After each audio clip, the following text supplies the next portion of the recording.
We are live. Hello, everyone. Yay!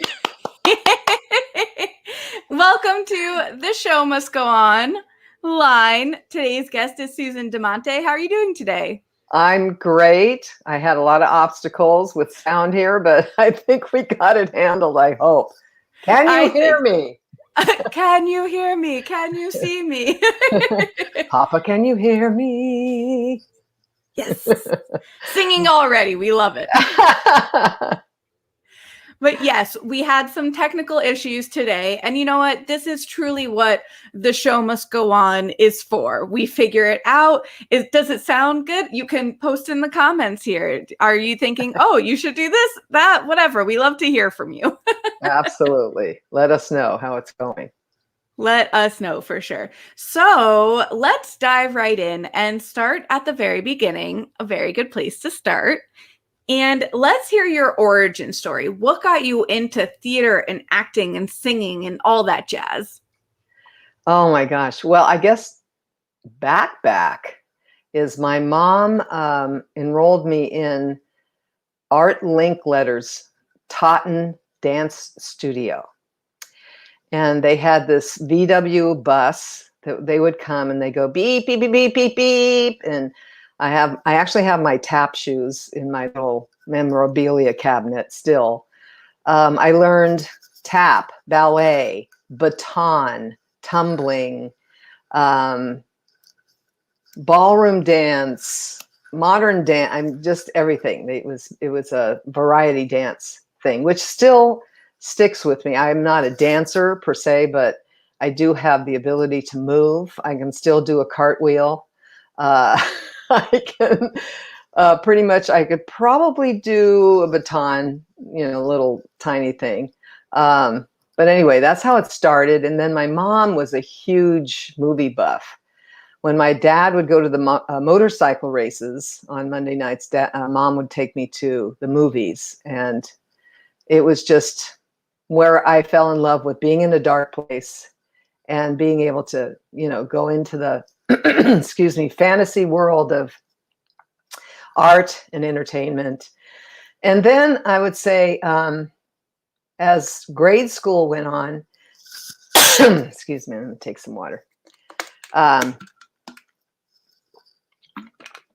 remember there was a talent show. I think it was like 5th grade. And I was too young to audition for it. But I remember looking in the square of the door, watching everybody dancing, singing, auditioning. And then it wasn't until high school. I took a drama class actually in my senior year. And my drama coach said to me, you have talent. You should try to pursue the arts. For some reason before that, I just didn't think of myself in that way for some reason. Because I wasn't really shy, but just kind of like not, don't brag about yourself, don't be arrogant, just stay in the background kind of thing. And so after high school, my mother actually was another time she was very instrumental. I was 18, I had just graduated. We're sitting in the den, and I was applying to be a secretary, like an executive secretary, because I was, typing shorthand. I did all that stuff that us women back in the day were sort of required to do, sewing in, home economics class, that kind of thing. And so I wanted to be an executive secretary to a celebrity so that I could, travel and do that kind of thing. And my mom said, I read this article that this woman had her kids, go up to San Francisco, which is where I lived in the Bay Area Peninsula. And they started doing commercials. You're very attractive. You should go and try to do that, Suze. And I said, I don't know how to do that, Mom. I don't know how even to go about that. So she goes, and we'll probably talk about this later. This is a scene I have in my solo show. And she's like, let's call Channel 2 in Oakland and ask them how you can get into commercials, Suze. You can do this. Channel 2, I want my daughter to get into commercials. How do we do that?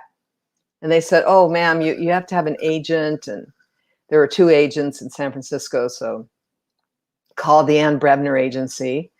And she goes, now put on your tent dress that you sewed by yourself, and we'll take some Polaroids, and you go up there in person.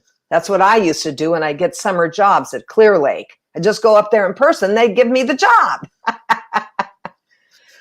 And so up I went, all dressed up, and, I want to do commercials, please, to the receptionist. And of course, as Rhythm had it, the modeling agent had just come out, saw me, came over and said, what's your name? And so she said, I want you to go to John Robert Powers Modeling and Finishing School and get some training and come back, get some pictures and come back and see me. So I went to John Robert Powers Modeling and Training Agency school and learned everything from, where you put the silverware, what glass goes here, makeup, hair, what you put over your hair when you're a model. And I started doing tea room modeling and some photography. Then I became the star of John Robert Powers because I started really working. And I got this job at the Belmont Raceway, horse raceway. And it was Thanksgiving, and I had to be dressed up as a pilgrim lady and give away turkeys in the winner's circle. So there's actually a picture of me holding on a leash, holding a live turkey and handing out cooked turkeys to the winner's circle. And this woman came up to me and said, hi, she said, have you ever thought of running for the Miss America pageant?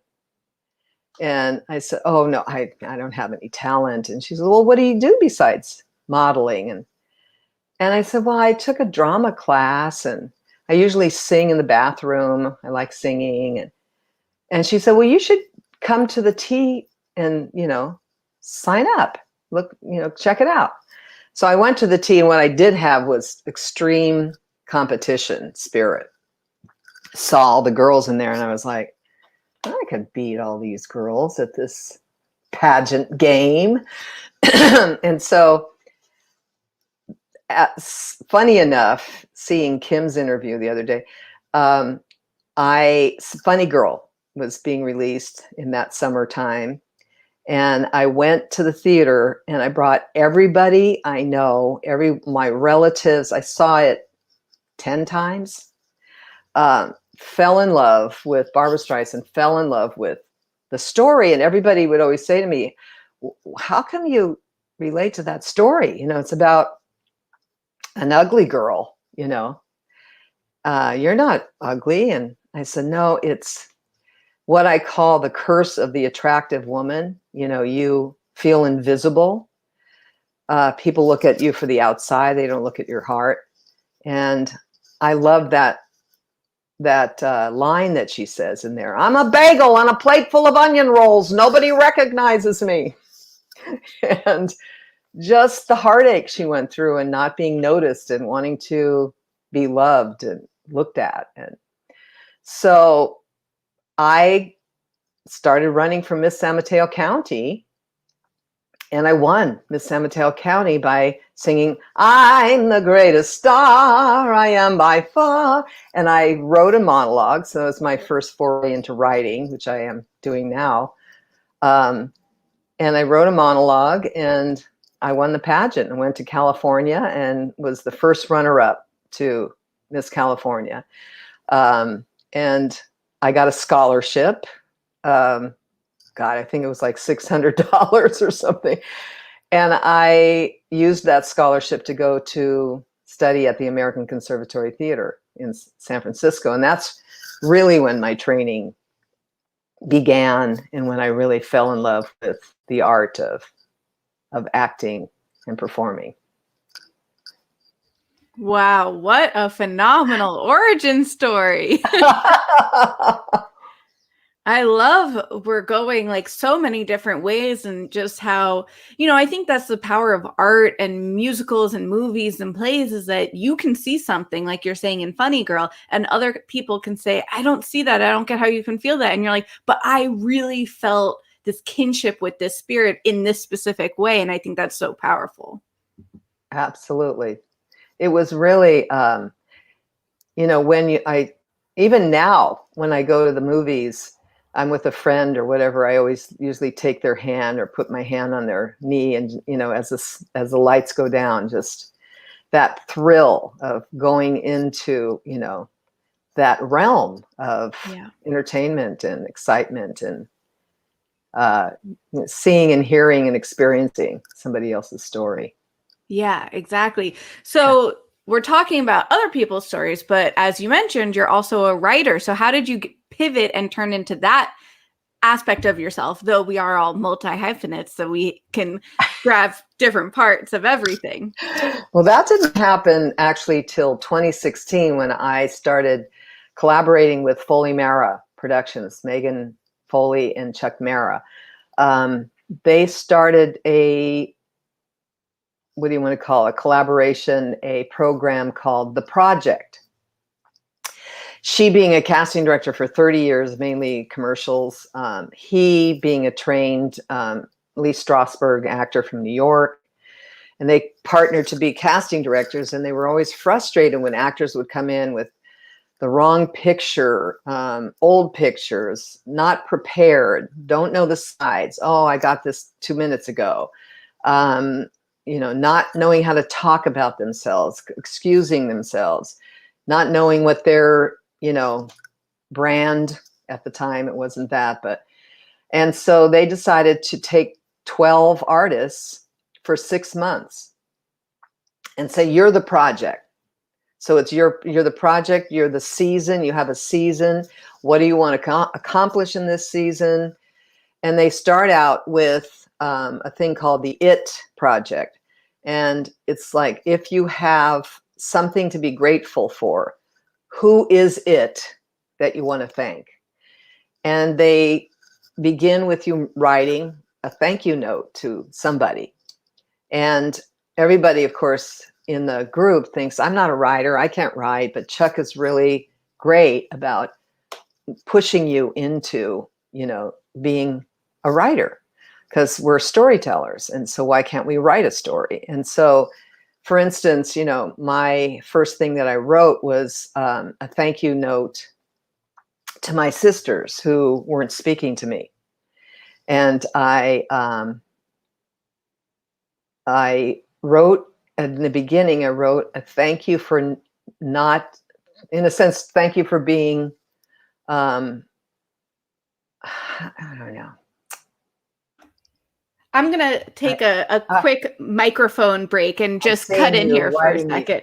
I know. I was like, you know what? These conversations are very casual, and I like to be open about certain things. I don't know if anyone else is hearing it, but there's a little bit of rustling, and I'm wondering if we can take 2 seconds and pause, because the way the other mic sounded when you had the handheld one, I think sounded a little stronger, and I want to make sure everyone can hear it properly. Okay, let's try this. So let's try it, y'all. Okay. Okay. All right. And I hope I can hear you, though. That's the thing. I might have to put my headphones on. Let me know okay? How does this sound to you? I can hear you. Can you hear me? I can hear you. Better? Let's try this out. Okay. All right. Let's see. Is it close enough? I think it sounds good. I think after the little brustling of getting it set up, it'll sound nice and crisp. Okay. How's that? I think that sounds good. Let's yeah, get very up close. Can you hear me? This is my NPR voice. Hello, you're talking to B-Way Show. Yeah? I think it sounds good. Yeah, let's keep going. Okay, great.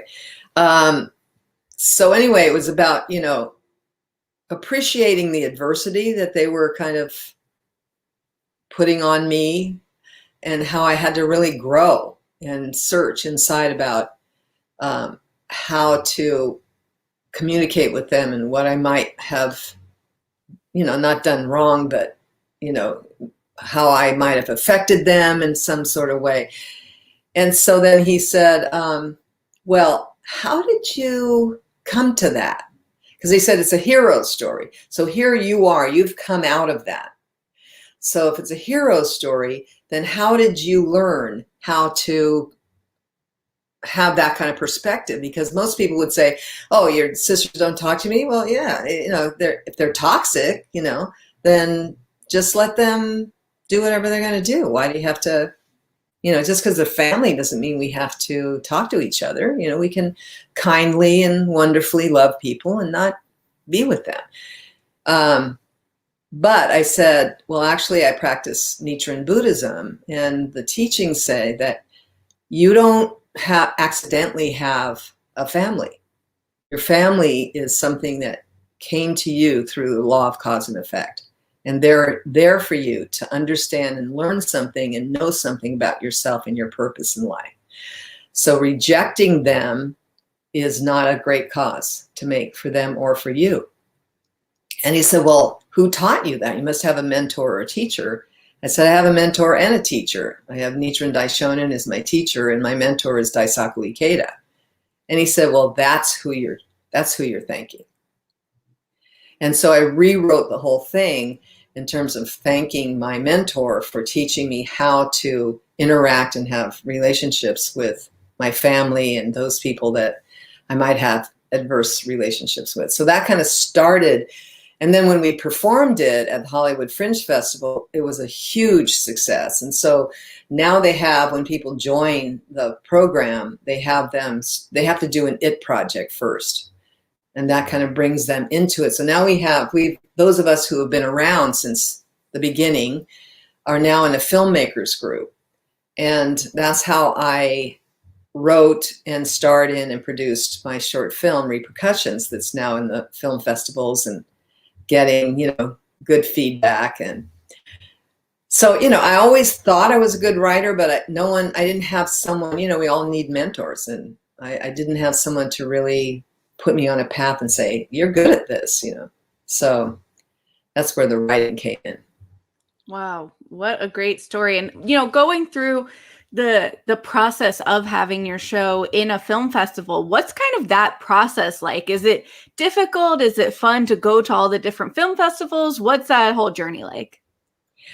It is difficult. That's why whenever I say I have a short film that I completed and put into film festival, people are like, wow, that is amazing. Because, people try, they'll get a finished product, but then, you have to be accepted into, a film festival, and then, you could be accepted, but then you don't win any kind of laurels or anything like that. And so it's quite a feat, and my story and just to talk about writing and the adversity of that and getting it even done, I didn't know what Chuck said to me, you can't write about your life. No stories about you, because that's like the 3 plays I wrote prior to that. Short plays were about my life, my experiences. So I thought, I don't know. What do I have to write about? What can I say? And I just couldn't figure it out. So there was a woman who called me, a fellow Buddhist. She had stopped her practice of chanting morning and evening, Nam-myoho Renge Kyo. And I hadn't heard from her in a while, and she wrote to me and said, come and visit me. I'm coming back to the practice. I want to share with you. And so she tells me this whole story about she found the man of her dreams. He bought her a car. He paid her rent. He took her out to breakfast, on trips. He just was the dream come true. 2 years of just absolute bliss. And she started to do her Buddhist practice a little bit. And suddenly there was this voice inside of her that said, this is too good to be true. And she was like, what? So she called one of her seniors in faith, and she said, let me come over and chant with you. And while she was chanting, she had even more of this kind of wisdom coming out of her life that something was up. About a week later, the wife of her lover wrote to her on her website, my husband's been cheating on me with you for 2 years. And she said there was a huge awakening of how she looks to men to change her life, to be somebody who's going to make her happy, and she's going to stand on her own to make herself happy. And so I still didn't know what my story was going to be. And I went back to Foley Mara, and this other woman was talking about what she was writing, and I was jealous, and everybody's got theirs done, and I can't do it. And I was sitting at my computer with just a blank screen. And so I told the story. For some reason, I told the story of my friend Sarah. And the woman said, they all said to me, that's your story. Write that story. And I said, well, I don't want to write her story. But then I called her and I said, did you two meet? And she said, oh, no. She dropped, they dropped me. He left right away afterwards. I never heard from them again. And I said, my story is going to be if the two women meet, what would happen? So it's called Repercussions, and the wife and the mistress meet and plan their revenge. Ooh, this sounds so interesting. I love it. So at the end of the short, everybody says, what happens next? What happens? So now the next challenge is to write the screenplay. Right. Just beginning, and another hurdle to cross. So what is that difference? Because you've now done plays, you've done shorts, and now talking about a screenplay. What's kind of the difference in the writing process? I think there is, technically there is. Like with a screenplay, you really write images. You don't write, like in a play, you're writing lots of dialogue, because you have to push the story forward with dialogue. With screenplays, you have to set up an image, and then the dialogue, sort of supports all of the images. You want to have strong images, and the less dialogue, the better, actually, in a screenplay, so that the audience can fill it in with their own head. In short films, it's like you really have to have a beginning, middle, and an end, but you have to have an impact, because a short film, somebody needs to see something, right away. So my short starts out with me taking some pills out of a bottle, and then we have the music that matches with that. And it's kind of like this already sets up a sort of Alfred Hitchcock kind of mystery film noir type of thing, so people can be pulled in, and then you leave hanging afterwards. Ooh, yes, indeed. And writing my solo show was a whole other thing. It took me 5 years, but that was really my very first big thing that I wrote. I was studying with Jeffrey Tambor at the Santa Monica Playhouse, and I kept writing. He would have us email him what was going on. So this was an artist workshop. So we had like kind of multi-hyphenate stuff going on with people writing, people singing, people getting a guitar up there, a new song they wrote. And so it was, God, I think about a year I was studying with him, and he put me up on stage. When you're in an acting class, and the teacher at 11 o'clock at night, you think everybody's going home, says, get up there. And you can't say, oh, let's wait till next week. It's like you get up in the hot seat. He's like, what do you want, Susan? And I said, what? He goes, you have this show, you're writing this fucking show. I'm sorry, can I? Fucking show you're writing. What's your ulterior motive? Why isn't this thing up? What do you want? Well, I want to tell my story. I want to encourage people. No, Susan. What do you want? I said, I want to write an amazing story and bring joy to everybody with it. And he said, okay, how many seats in this theater? 88. I want you to book this theater tomorrow, or don't come back to class next week. And so I called up, and it ended up being, of course, the same thing of, this mystic rhythm that we get in sometimes with, our intentions and all of that. And Santa Monica Playhouse was raising money to save their theater, and they were allowing people to come on free, and they would advertise for them if they could get $600 a night.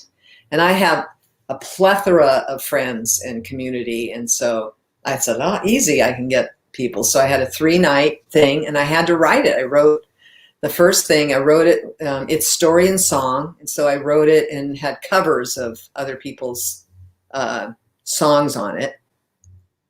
And it was, people were just like, wow, you got to do this. And so I did, a little run with it. I found a director. I learned how to, oh my gosh, lighting. I learned how to do a budget. I learned how to,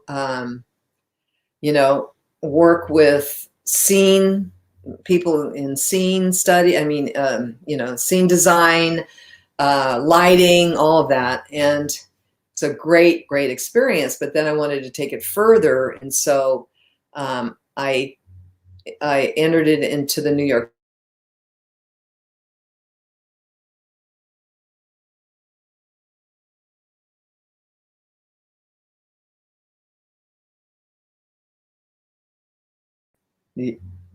I lost you for a second.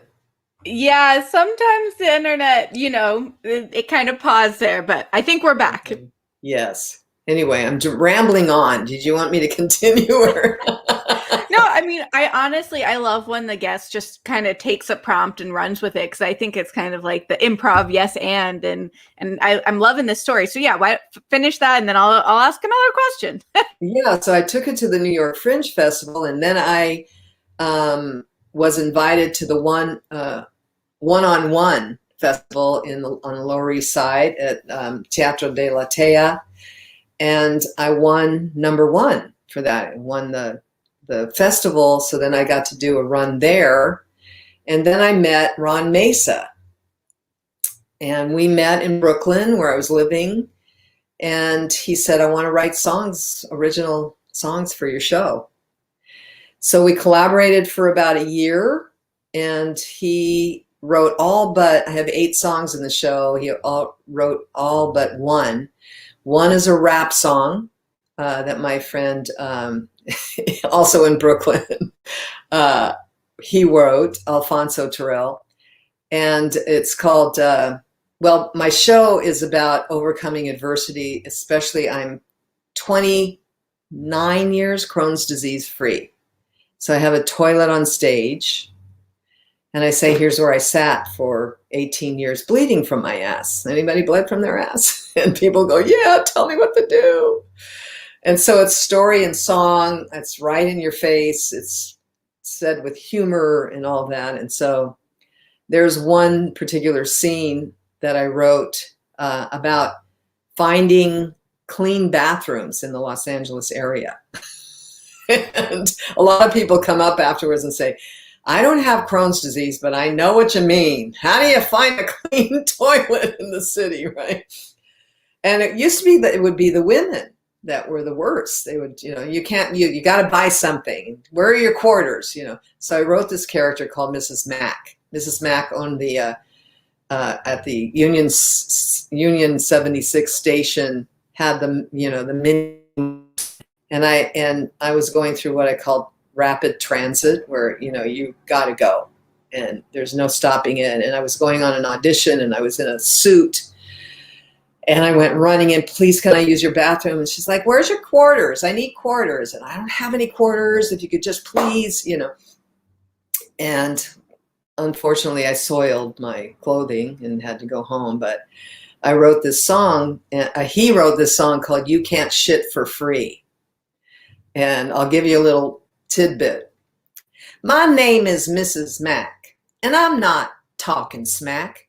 Use these facilities, but you can't shit for free. No, you can't shit for free.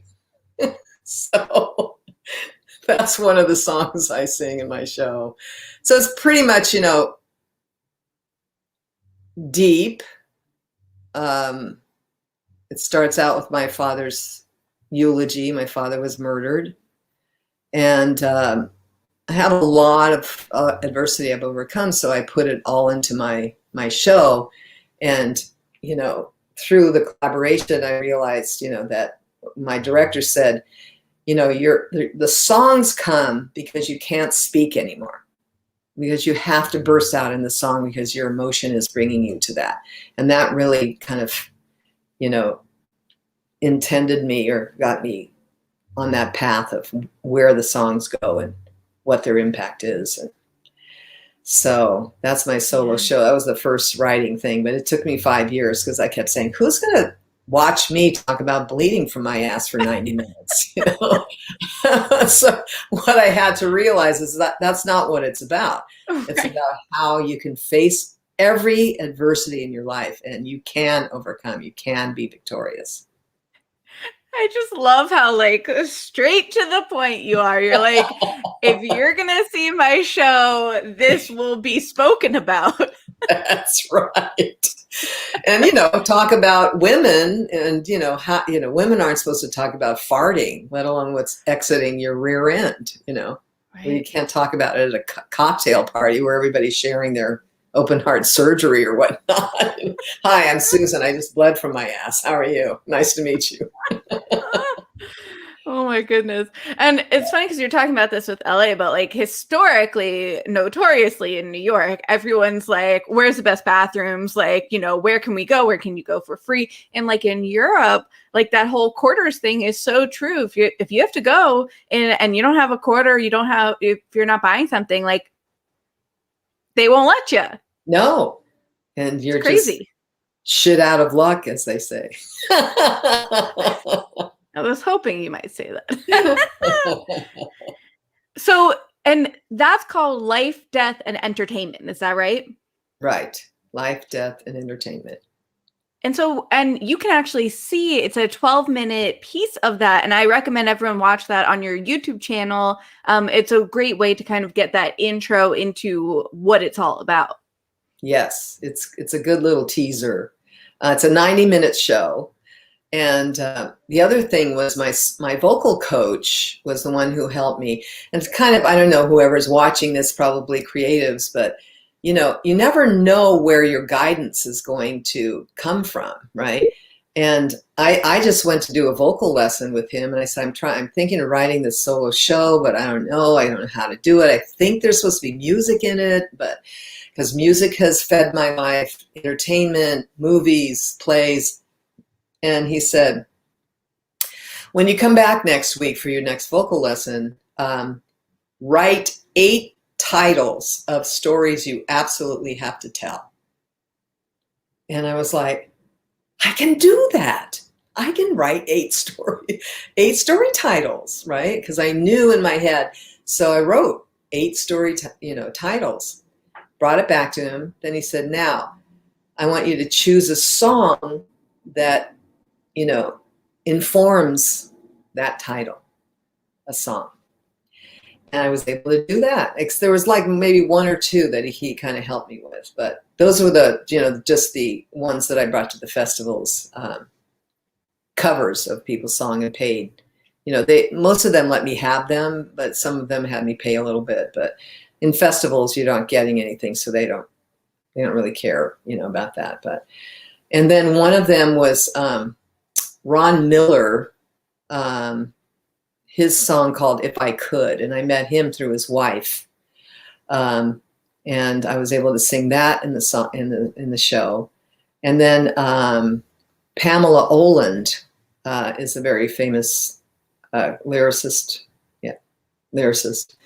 She gave me her song. Oh no, Pamela, I forgot the name right now. Darn. Anyway, beautiful song to end with. But anyway, everybody, you know, just came, you know, to support, and people do that as you know, Shoshana, you know, you have your network of people, and we, for the most part, we like to support one another. Yeah, definitely. That's one of the best things of the theater community is everyone goes and supports one another. And this actually leads perfectly into how we met, which is through multi-hype. Yes. Wasn't that That a week?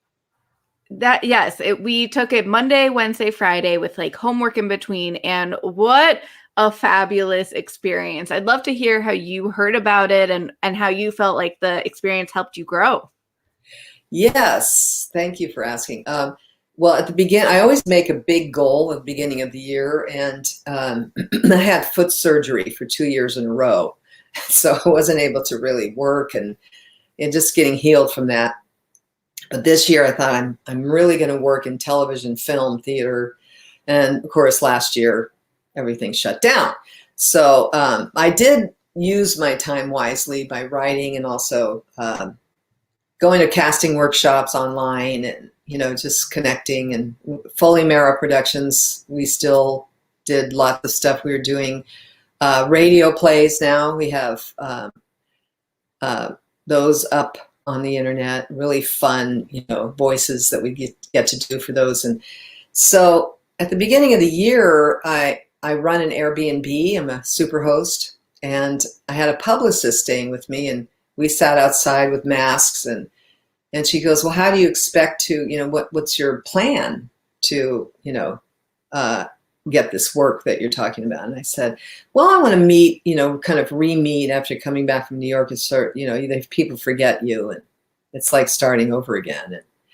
And so I said, I'm going to, connect with casting directors I know and, get good representation, blah, blah, blah. And she said, you have such a great voice.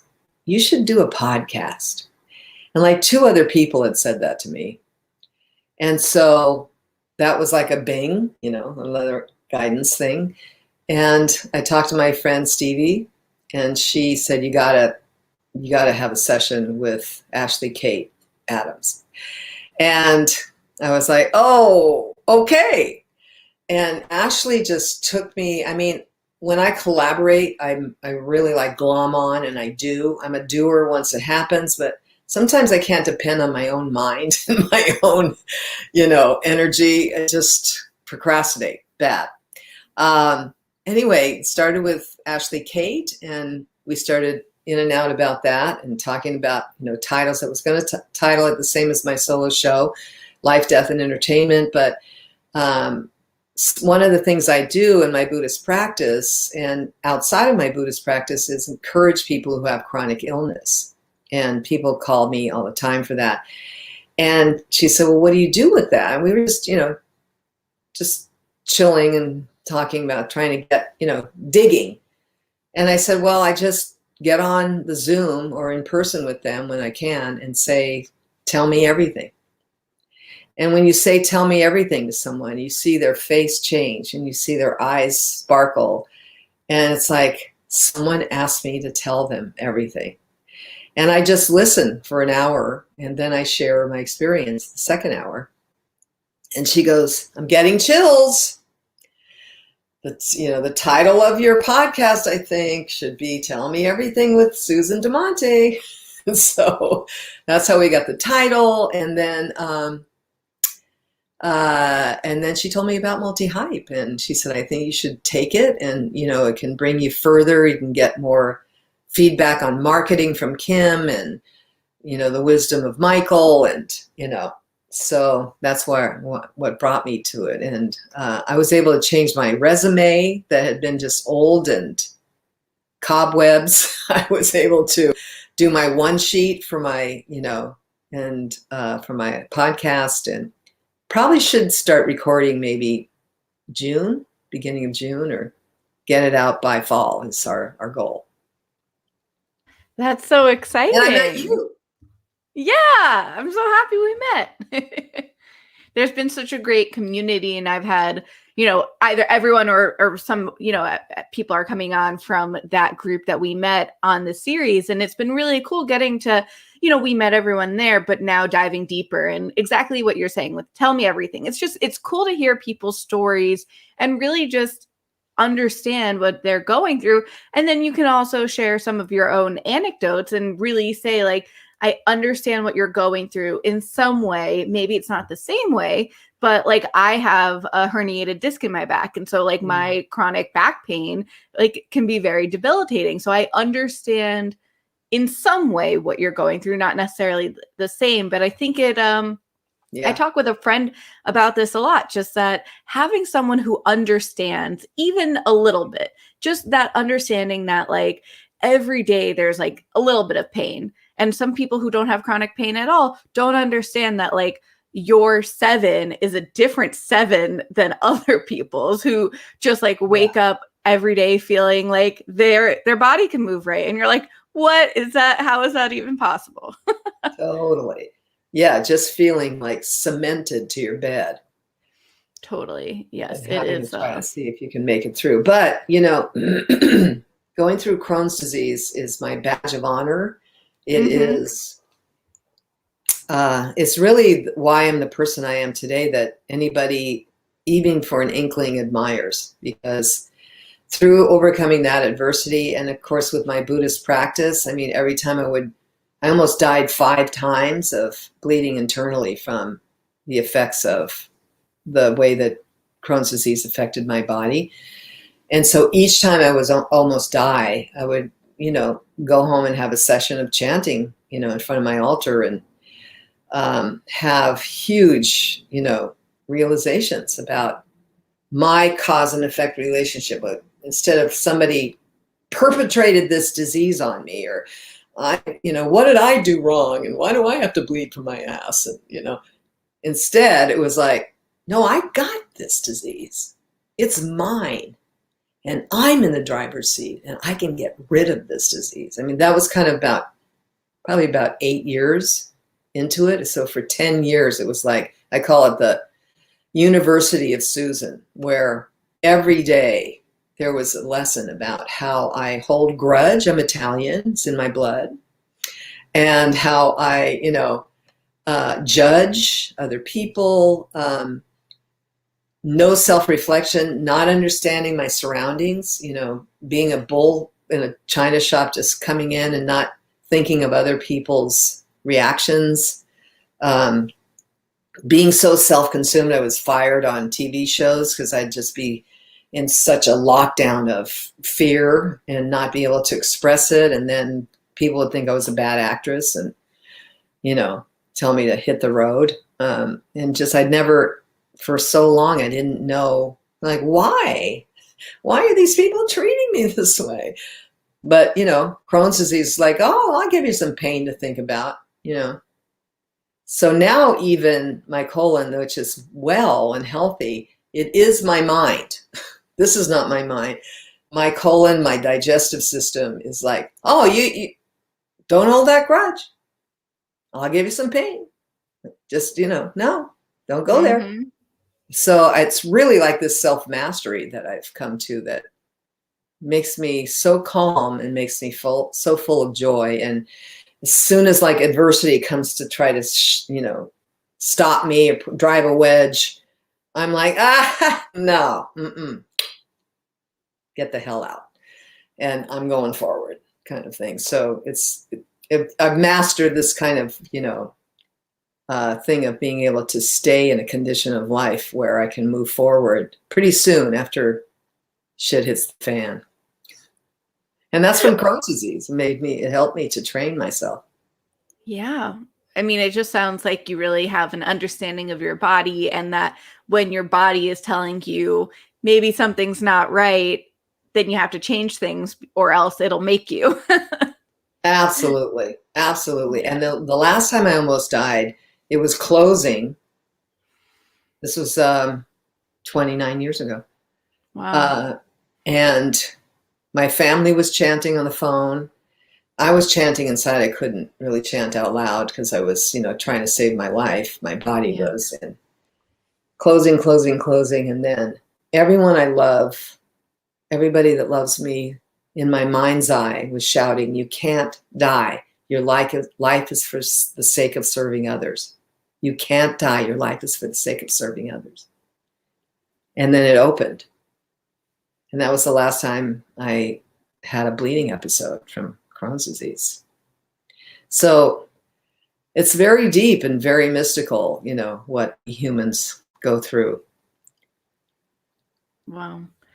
Wow, making me think of so many things there, and I'm so glad that you're okay and that you're here with us today. Yay! Yay.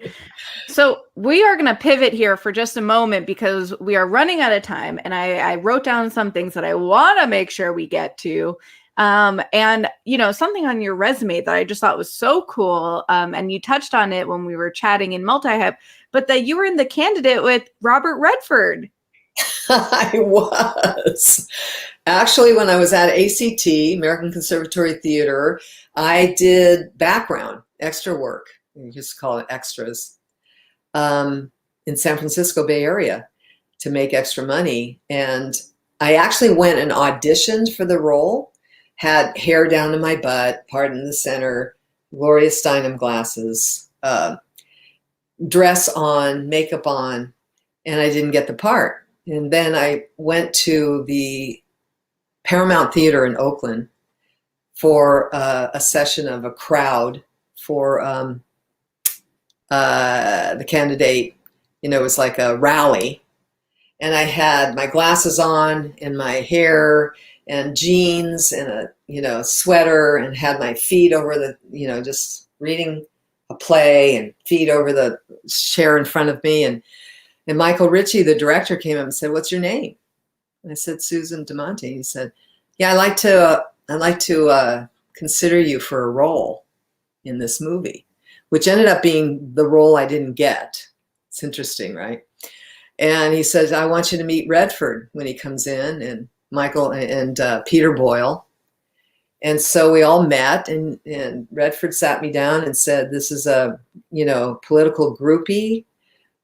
She has a very, very strong connection to him, and he has a connection to her. And it's, you know, the whole thing of the political realm of cheating and, you know, affairs and stuff that goes on, and you're a part of that." So I got the role, and it was my first film that I did. And I had to choose between being a Screen Actors credit or a Screen Extras Guild. They were separate guilds at the time. And I chose, they said, with the Extras Guild, you won't get a credit, but you will be able to be on set, and we can use you as a stand-in for his wife. And I got like a 6-week film class, learning close-ups and masters and two shots and over the shoulders and marks and all the, you know, set lingo. For 6 weeks I worked with the production company.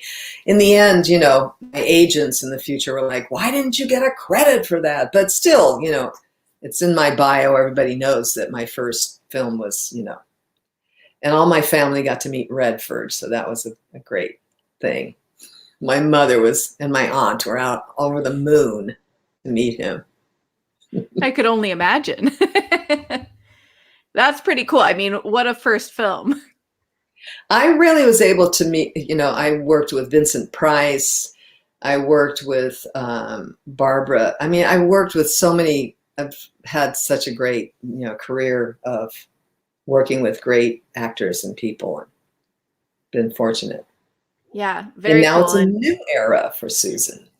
exactly. Yeah, we are pushing it forward. And, you know, just as anyone who saw that cover photo I made, you've done so many things and you've been a part of so much. And the family aspect, I mean, there's that photo of you at the Hocus Pocus event, which is pretty great. Yes, my daughter Vanessa Shaw, who I think is tuning in today. I'm not sure, but she said she would. And my daughter Natalie Shaw, who is a former actress now. She just got her master's in acupuncture, Dr. Shaw. Mazel tov, congratulations. Yeah, just a little plug. My daughter's, two of my daughter's movies. One is called 12 Mighty Orphans, is going to Tribeca Film Festival. And I think it's called We Have to Do Something. Sorry, Vanessa. Horror movie that just got picked up by IFC, I think. So good things happening for Vanessa. Yay.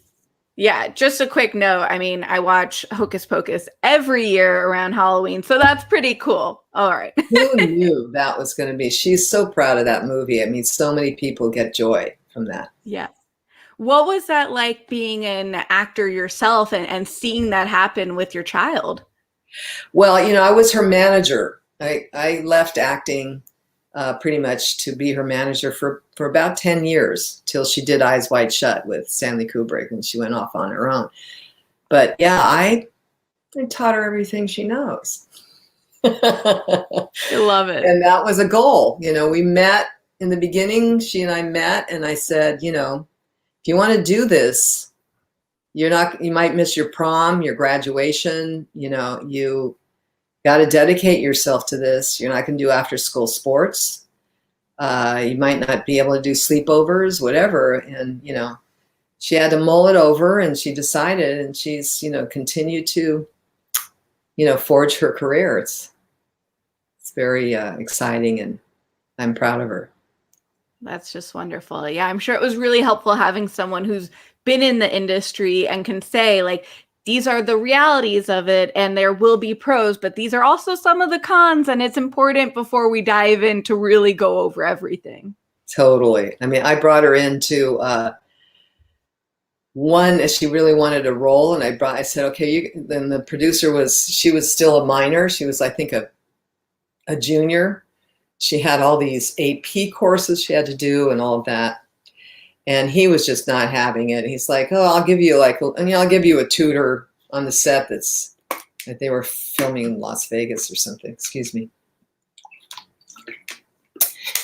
And I said, let's go and see him and really talk to him about, you know, your life and what you need. And she went in and he was just like, you know, I said, anyway, long story short, I wanted to give him, you know, money to hire a legitimate studio teacher so she could keep at school. And he was having none of it. He said, I'd rather use that $1,000 for a set piece. And so I called her agent and said, pull the plug. And she's like, why are people so mean? I said, well, it's an aspect of this industry where, you know, money talks. So, and not too much humanistic stuff goes on, you know, sometimes. She's really good in her room now. She knows how to talk to executives very, very well. Hey, that is so important. I'm glad that you know, spoke up and stood for what you thought was right, for sure. Yeah. Yeah, you have to. Otherwise, you just get run over and flattened. Yeah. Right.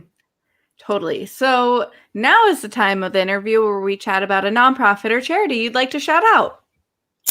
Yeah, I mean, I was thinking about it now, you know, after you asked me, and I'm thinking that Foley Mara Productions is a nonprofit. It's called Lake Arrowhead Repertoire. They have a repertory company, and it's nonprofit. And I just love Megan and Chuck. They nurture people. They're a couple that are, what can I say? They are devoted to the arts and creativity. And it's usually on a dime. You know, when we made these movies, my short movie was made for like $500, you know. Wow. Collaboration and donation and all of that. So yeah, LART, it's called. Wonderful. Thank you for sharing. You're welcome. Yeah. And now is where you can. Ready? Oh, we're about to wrap up. I mean, we still have a few more minutes. I like to be conscious of our time. Yes. So make sure now's a great time to share where everyone can find you on social media and any plugs that you want to throw out there, like self-promote away. Oh, good. Okay. Well, I'm looking to do my solo show again live, hopefully soon. But that's down the line because of COVID. But I'm looking into something that you introduced to me. What's it called? Stellar? Yes, Stellar. Exactly. Stellar tickets, and you can play your show, your live show on that website, and people can buy tickets. And so I'm going to look into that in terms of playing my show. And then I have, my podcast is being created, and hopefully it's going to be on all of the podcast platforms that anybody gets their podcasts, called Tell Me Everything with Susan Damante. And I really want it to be an interview where, I talk to people about overcoming adversity and hear their stories of overcoming adversity, and be able to encourage other people for that. And then, movies and television, that's my goal this year. So I'm making all the inroads to try to have that happen. Awesome. And we are manifesting all of that for you. Thank you. And what's your handle on Instagram? Susan Damante on everything.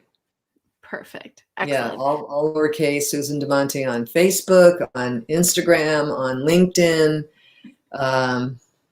all of them. I don't do TikTok. Somebody invited me to Clubhouse. Not sure about that. There's so many going on right now with Twitter and everything. Oh yeah, I'm on Twitter, Susan Damante as well. Perfect. But I'm mostly in Instagram. I like Instagram the best. And you'll see I have quite a few followers on there. So I was so impressed. I was like, you go, girl. I just like communication and putting stuff out there, and then I'd follow somebody, and then they follow me, and then next thing you know, it just was like an octopus that started growing. That's wonderful. I love that. Yeah, for sure. Definitely. And as a shout out with Stellar, that's where you can see Kimberly Faye Greenberg's show with fabulous Fanny Bryce. And we love that. And definitely check that out as part of the Multi-Hype fam. Yes. And by the way, Spring Awakening, Stephen Sater's a close friend of mine. I wouldn't say close. I mean, we practice the same Buddhism of chanting Nam Myoho Renge Kyo. So I just was communicating to him on the on Facebook together, and he's a great guy. Big fan. I love Spring Awakening. Awakenings, yes. Definitely. It's so good. Yes. Yeah. Well, is there anything else that you came into today wanting to make sure to get out there to everyone? Oh my gosh. Let me see. Well, I guess just a shout out to my grandchildren, Lola Bronner Shaw and Jack Hiroki Gifford. I want to make sure I say their names properly. They are, it's a cliche, right? You'll love you'll never know how it is to be a grandparent is just incredible. And it is. I mean, I could sit here and cry right now because of the love that I have for those two little human beings. So I'm glad that as a young starlet, when I first came to Hollywood, the it girl, that I understood that life is a whole. And you're not just, it's kind of what I told Vanessa in the beginning, being an actor is not who you are, it's what you do.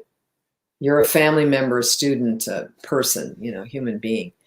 And so I try to follow that myself, to have a whole life that's full and rich.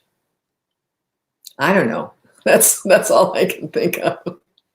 That is warming the soul. I totally agree. I mean, what's the point of this if you can't have all of this and the full life experience? So I love when people say that, and especially in the entertainment industry where that can be so tough to really balance the two. I'm happy to hear that you're finding that space. Yeah, I think because, art heals. And if we look at it that way, that we're bringing people joy, it's much happier, industry, I think. 100%. Yeah. Yes. And I'm going to give a quick plug that y'all can find me at B-Way Show. That's BWAYSHO, like Broadway show Shauna. And y'all can find B-Way Show, the podcast, at B-Way Show Podcast on all of your podcast platforms. I hope you check that out. We have a new episode coming out tomorrow with Sis, who is on Pose and is a fabulous activist. We spoke last year on the Show Must Go Online, so I hope y'all enjoy that. And you can subscribe here to BYU Show YouTube for all of the Show Must Go Online needs and more. Yay! Yay! And on that note, I thank you so very much for saying yes and coming on the show today. Thank you so much for inviting me and having me. I appreciate it. And I appreciate you. This has been so wonderful. And to everyone watching, thank you all for watching. And this interview will remain on forever. So if you missed it now and you're watching in the future, I hope the future is treating you well. Excellent. Me too. Yes. Well, thank y'all. Mwah. Be safe.